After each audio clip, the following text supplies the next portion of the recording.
তোমাকে বলে রাখি, তোমার রব কি দিয়েছে তোমাকে?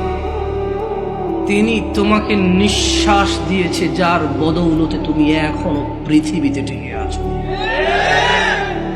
যদি তোমার রব তোমার থেকে এই নিঃশ্বাসটুকু ছিনে নেয়, তোমার শরীরটা 24 ঘন্টার ভিতরে ঘৃণিত হয়ে যাবে।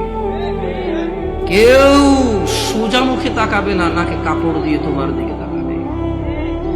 নয়াপাড়ার রিক্সার ড্রাইভার, ফসলি জমিনের শ্রমিক, গার্মেন্টসে কাজ করা বোনেরা আমার, অথবা গার্মেন্টসে কাজ করা ভাইয়েরা আমার, যাদের ঘরে ফ্রিজ নেই, টিভি নেই, সোফা, আলমারি, খাট, কোনো কিছু নেই, যাদের ঘরে কিছুই নেই, তাদের বলতে চাই, তোমার নাক থেকে নিঃশ্বাসটুকু চলে গেলে ওই স্বর্ণের খাট পালং তুমি অনুভব করতে পারবে না।